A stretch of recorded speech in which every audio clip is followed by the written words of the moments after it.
आजच्या भागामध्ये सायलीच्या चोरवटीची तयारी सुरू असते. त्यामुळे सगळेजण तयारीमध्ये मग्न असतात. तेव्हा सायलीला पूर्णाजीची आठवण येते आणि ती त्यांच्या रूममध्ये येते. तेव्हा पूर्णाजी म्हणतात, अगं बाळा बस ना, हे बघ मी तुझ्यासाठी एक गिफ्ट आणलंय.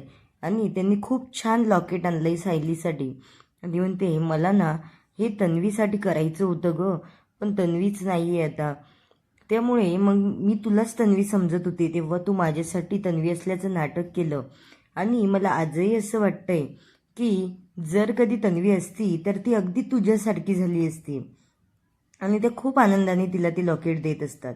सायली मनातच विचार करते, मी एवढ्या दिवसाची सायली होते आणि जे तन्वीचं प्रेम मला मिळालं नाही ते पण आत्ता मिळतंय. किती नशीबवान आहे मी की मला अशी फॅमिली भेटली. आणि एवढे दिवस जर मी यांच्यासोबत असते तर यांनी माझे किती लाड पुरवले असते. पूर्णाजी म्हणत असते, अगं सायली बाळा घालून बघ ना. आणि ती म्हणते, बघ मीच देते घालून. आणि पूर्णाजी तिला लॉकेट घालून देतात.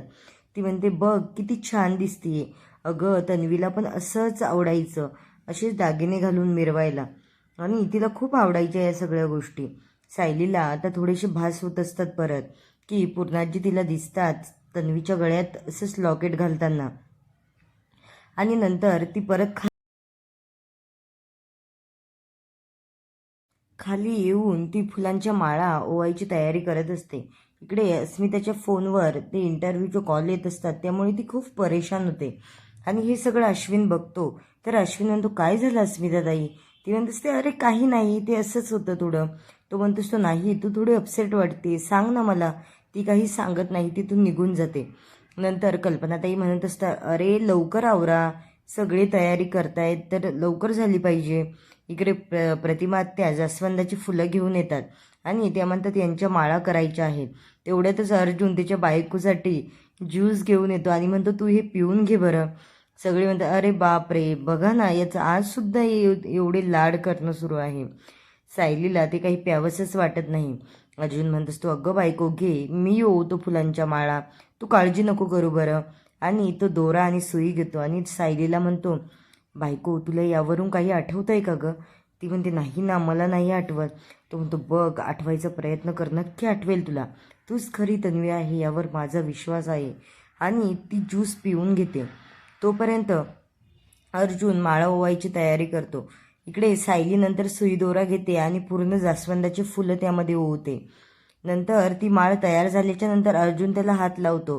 त्याच्या पूर्ण पाकळ्या गळून पडतात. तेव्हा अस्मिता म्हणते, अरे वा छान बनवलं, पण याला पाकळ्याच नाही ठेवल्या. सायली म्हणतेस, ते अगं हो ना खरंच.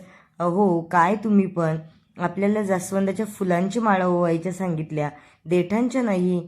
आणि हे बघा ना, याच्या सगळ्या पाकळ्या गळून पडल्या. तेव्हा प्रतिमा, त्या विमल हे तेवढ्यातच सायली म्हणते, काही या अर्जुन. लगेच अस्मिता म्हणते, अरे हे असं तन्वीच बोलायची फक्त, काही या अर्जुन. प्रतापराव पण म्हणतात, हो सायली तर कधीच त्याला अरे तुरे असं बोलत नाही.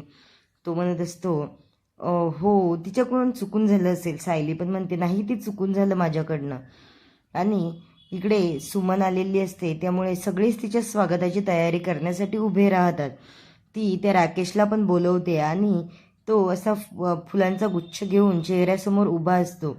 नंतर सगळे सुभेदार यांच्या स्वागताची तयारी करतात. सुमन म्हणते, बघा ना तुमच्यासाठी कोण आलंय.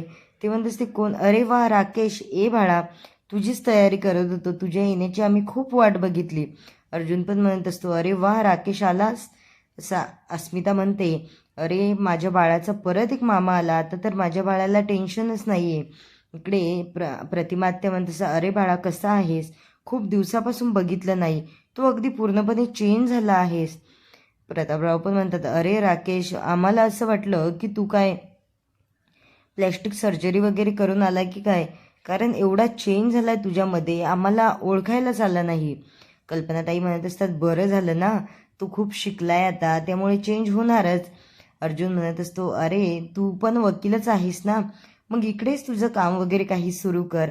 प्रतापराव म्हणत असतात की US ला जायचं वगैरे काही ठरवलंय, काही प्लॅन आहे का पुढचा? राकेश म्हणत असतो, हो तसे प्लॅन भरपूर आहेत, पण ते सगळं मी इथेच करणार आहे. नंतर चैतन्य अश्विन म्हणत असतो, हो मग आमच्या दादांसारखाच तू परफेक्ट वकील होशील, त्याच्या हाताखाली किंवा त्याचं बघून बघून काम सुरू कर आता. प्रतिमा आत्या म्हणत असतात, मला ओळखलं का रे? ते म्हणत असतो, हो ना प्रतिमा आई, तुझे फोटो तर बघून मी मोठा झालोय. तू लहानपणी मी लहान असतानाच तू हरवली होतीस ना, त्यामुळे कधी बघताच आलं नाही. नंतर तो बुके तिथे ठेवत असतो तेव्हा अर्जुन म्हणत असतो, अरे राकेश, इकडे पण खूप केसेस आहे आणि तू एकमेव वकील आहे की तुझी एकही केस तू हरलेला नाहीये. आता पण जोमाने तुझं काम सुरू कर आणि खूप मोठा वकील हो. नंतर सायली म्हणत असते, हो राकेश, हे जे बोलतायत ना ते अगदी बरोबर आहे. सुमन, कल्पना त्या या सगळ्याच हसायला लागतात आणि सगळ्यांना खूप आनंद झालाय राकेश आल्याचा. पण राकेश बदला घ्यायला आला हे कुणालाच माहीत नाहीये. राकेश म्हणत असतो, घरावर येणाऱ्या संकटाचं एवढं कोणी स्वागत करतं का? मूर्खच आहेत हे सगळे सुभेदार.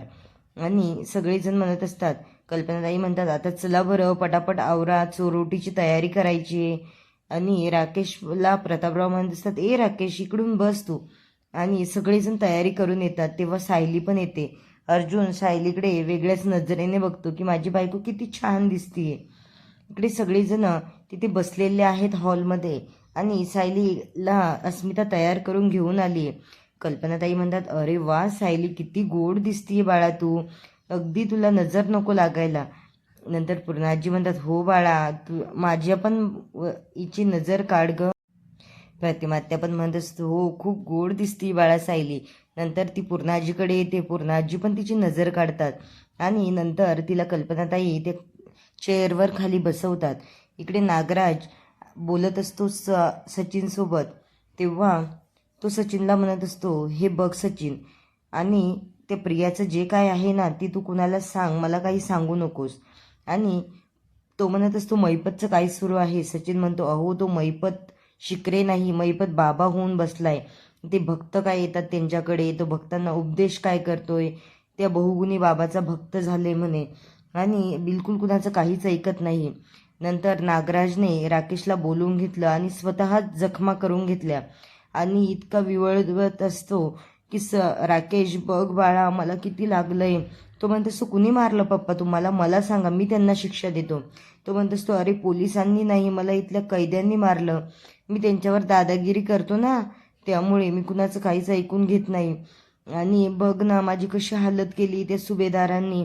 अरे त्या सुभेदारांचा बदला घे. जेव्हा ती सायली आणि अर्जुन मरतील ना तेव्हाच माझ्या जीवाला शांतता भेटेल. त्यांनीच मला जेलमध्ये टाकलं. तू त्यांचा बदला घे राकेश. आणि राकेश म्हणत असतो, हो पप्पा, मी त्यांचा बदला घ्यायसाठीच आलेलो आहे आणि मी त्यांच्याच घरामध्ये राहून त्यांचा बदला घेईल, पण तुम्ही काळजी करू नका आणि तुम्हाला पण इथून लवकर सोडवेल. नागराज म्हणत असतो, हो बाळा, तू आलाय ना, मला आता कसलीच काळजी नाही आहे. नंतर तू निघून गेल्याच्या नंतर एक वेगळ्याच नजरेने बघतो. इकडे कल्पनाताई चोरोटीसाठी भरत असतात तिची ओटी. पहिले त्या भरून घेतात, नंतर प्रतिमा त्या एक एक करून सगळेजण तिचे खूप गोड कौतुक करत असतात. इकडे चैतन्य आणि ते पण बघत असतात. सायली सगळ्यांना नमस्कार करते. अस्मिता पण तिला चोरोटीमध्ये अभिनंदन करत असतात सगळेजण, की खूप खुश असतात पूर्ण फॅमिली. आता हा आनंद किती दिवस टिकणार आहे काय माहीत. नंतर अर्जुन पण खूप खुश असतो, सगळेजण तिचं कौतुक करतायत तर. इकडे पूर्णाजी म्हणत, तसं सायली बाळा, काही होत असेल तर सांग बरं, म्हणजे थोडा वेळ तू आरामही करू शकते. आणि अश्विन, चैतन्य ते पण खूप खुश असतात. नंतर सचिन नागराजसोबत बोलत असताना तो म्हणत असतो, त्या प्रियाचं प्रेग्नेंट आहे आणि ती म्हणते मला त्या घरामध्ये जाण्यासाठी. कल्पनाला नाही तर कुणाला सांग, पण काय फायदा होणार आहे या सगळ्यांचा? नागराज म्हणत असतो, अरे ते अश्विनचं बाळ आहे ना, त्यामुळे ती म्हणत असेल, पण ते जाऊ दे, तू फक्त महिपतकडे लक्ष ठेव. आणि महिपतचं डोक्यावर पडलाय रे, हे त्याचं ना कारस्थान बरेच दिवस टिकणार नाही आहे, बघ तू. तो ना असेच नाटकं करतो बाहेर आल्याच्या नंतर आणि परत तो महिपत शिकरेस होईल. माझा शब्द खरा होतो की नाही बघ तू. आणि त्याने खूप पापं केलेली आहेस ना, म्हणून त्याला असं दाखवायचं आहे की माझे सगळे पापं धुवून निघाले पाहिजे. नंतर सचिन म्हणत असतो, हो, पण मला पण त्यांच्यावर आता लक्षच ठेवावं लागेल. इकडे सायली खूप खुश असते. सगळ्यांनी तिला बुके वगैरे काहीतरी गिफ्ट आणले. प्रतिमा आत्यांनी, प्रतापराव, कल्पनाताईंनी, अस्मिताने पण गिफ्ट आणलंय. चैतन्य पण तिच्यासाठी काहीतरी घेऊन आलाय. अश्विन, सुमन, राकेश या सगळ्यांनी तिला काही ना काही गिफ्ट दिले, त्यामुळे तिचा नंतर पुढील भागामध्ये नागराज त्याला सांगत असतो प्रियाचं कारस्थान कसं बाहेर आणायचं तर, आणि अर्जुन खूप खुश असतो. तेव्हा राकेश सचिनच्या फोनवरच नागराजला फोन करतो आणि नागराज त्याला सांगत असतो हो त्यांच्याच घरात राहा. तो म्हणत असतो हो त्यांना अजूनही कुणालाही माझ्यावर संशय आलेला नाहीये. तो म्हणत असतो हो त्यांच्याशी असंच गोड गोड वाग. आणि नंतर त्यांच्या पाठीत खंजीर खूपच.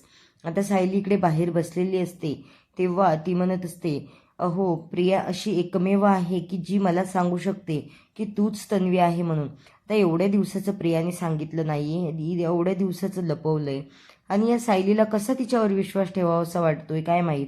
नंतर राकेश हे सगळं ऐकत असतो. आता हा राकेशच सगळ्यांना सांगणार की सायलीच खरी तन्वी आहे की काय, सगळे याच्यावर विश्वास ठेवतील का, हे बघणं मात्र रंजक ठरणार आहे. आणि अर्जुन सायलीला सांगत असतो अगं असं कसं शक्य आहे, ती प्रिया किती विचित्र बाई आहे, तिला तुझं सुख बघवेल का, याचा तरी तू विचार कर. इकडे नागराज परत त्याला सांगत असतो की तू त्यांच्यासोबत असं असं वाग, ते सुभेदार खूप मूर्ख आहेत, ते कुणावरही लवकर विश्वास ठेवतात, आणि जेव्हा त्यांना असं वाटेल की तू आता